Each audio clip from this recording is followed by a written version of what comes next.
Hello friends, welcome back my YouTube channel Soni Pahadi. और आज मैं बनाने जा रही हूँ यहाँ पर गोंद और कमरकस के लड्डू। ये लड्डू बहुत हेल्दी होते हैं और शरीर की कमजोरी को दूर करते हैं।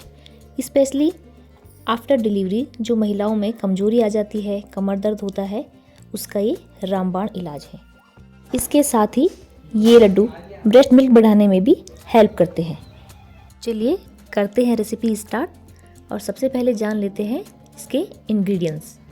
और यहाँ पर मैंने ले लिया है 50 ग्राम के लगभग मखाने, थोड़ा सा मैंने लिया है सौंठ पाउडर, थोड़ा हल्दी पाउडर, 50 ग्राम बादाम, 50 ग्राम काजू, थोड़ा सा आटा, 50 ग्राम किशमिश, 50 ग्राम कमरकस, 50 ग्राम गोंद, 50 ग्राम नारियल का बूरा और ये अखरोट की गिरी। आप यहाँ पर सूजी का भी यूज़ कर सकते हैं, मैंने स्किप कर लिया है। और थोड़ा सा यहाँ पर गुड़ ले लेंगे मीठे के लिए। और अब हम ले लेते हैं यहाँ पर कढ़ाई, गैस ऑन कर लेते हैं, फ्लेम को हम मीडियम रखेंगे। और अब मैं इसमें डाल देती हूँ थोड़ा सा देसी घी। आप चाहे तो कोई भी घी यूज़ कर सकते हैं। घी ज़्यादा गर्म भी नहीं होना चाहिए, क्योंकि आप ज़्यादा गर्म रखेंगे तो उसमें जो ड्राई फ्रूट्स हैं वो जल सकते हैं, अच्छे से रोस्ट नहीं होंगे। और अब मैं यहाँ पर डाल देती हूँ गोंद। गोंद जो है रीढ़ की हड्डी को मजबूत करता है, खून की कमी को दूर करता है और इसके साथ साथ बीपी को भी कंट्रोल करता है। डिलीवरी के बाद महिलाओं के लिए गोंद बहुत फ़ायदेमंद होता है। ये हड्डियों को जोड़ने का काम करता है। ये गोंद घी में बिल्कुल अच्छे से डूब जाना चाहिए, तभी ये अच्छे से पकेगा। और आप इसे तेज़ आंच में बिल्कुल ना पकाएं, क्योंकि ये बाहर से तो पक जाएगा लेकिन अंदर से थोड़ा कच्चा रह जाएगा, जो लड्डू का स्वाद भी ख़राब करेगा और दांतों में भी लगेगा। और इसके साथ साथ ये पेट भी ख़राब कर सकता है। तो जब ये गोंद अच्छे से फूल जाए और कलर इसका चेंज होने लग जाए, फिर आप इसे निकाल लीजिए। और यहाँ पर ये गोंद अच्छे से फ्राई हो चुका है, तो मैं इसे निकाल रही हूँ। अब हम इसी घी में डाल देंगे बादाम। बादाम आपको पता होगा प्रोटीन का अच्छा सोर्स है। और इसके साथ साथ काजू, आप क्वांटिटी अपने हिसाब से चेंज कर सकते हैं। इसके साथ मैं डाल रही हूँ इसी में थोड़ी सी अखरोट की गिरी, क्योंकि न्यू मॉम के लिए प्रोटीन रिच डाइट लेना बहुत ज़रूरी होता है। तो इन सब चीज़ों में प्रोटीन बहुत अच्छी मात्रा में होता है। आप चाहे तो इसमें पिस्ता भी डाल सकती हैं। और ये अच्छे से फ्राई हो चुके हैं और मैं इन्हें निकाल लूँगी। अब हम इसमें डालेंगे मखाने। मखाने में कैल्शियम बहुत अच्छी मात्रा में पाया जाता है और ये हड्डियों के लिए बहुत ही अच्छा होता है। कमर के दर्द के लिए भी आप लोग मखाने को यूज कर सकते हैं। और ये यहाँ पर मखाने अच्छे से रोस्ट हो चुके हैं। इसके बाद अगला जो इंग्रेडिएंट्स है वो है कमरकस। कमरकस जैसे नाम से ही पता है, कमर को कसने वाला।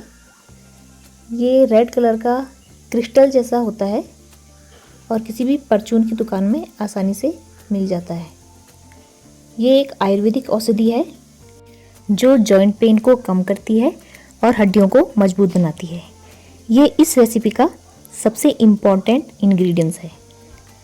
और इसके बाद हम यहाँ पर किशमिश को भी रोस्ट कर लेंगे।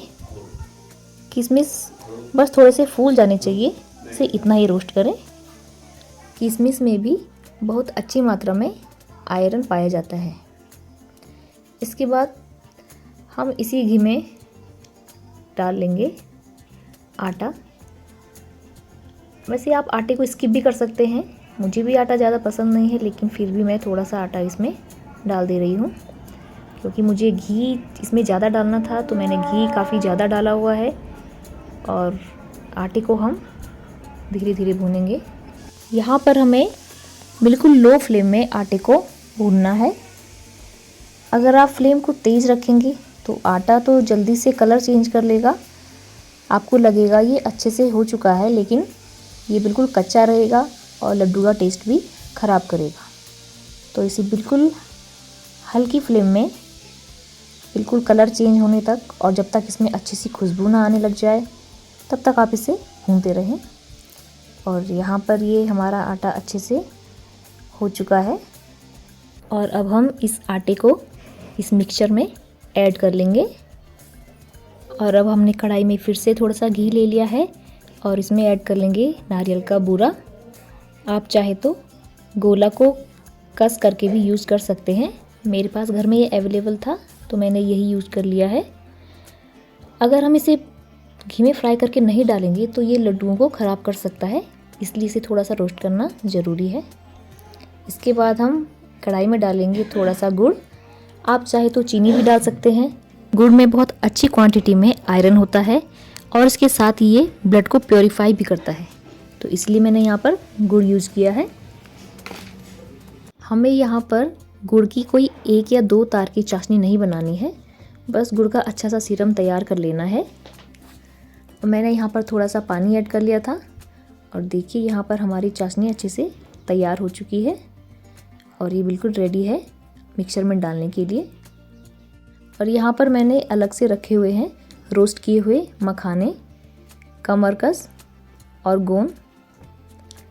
गोंद को आप चेक कर सकते हैं, अगर ये अच्छे से मसल रहा है तो मतलब ये अच्छे से पक चुका है।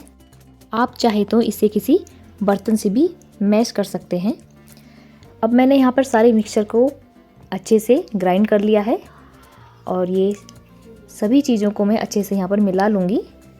अब हम यहाँ पर ऐड कर लेंगे गुड़ की चाशनी और इसे भी अच्छे से मिला लेंगे।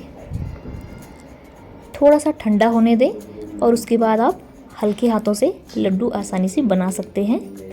अगर लड्डू आसानी से नहीं बन रहे हैं तो आप इसमें थोड़े से घी का यूज़ भी कर सकते हैं।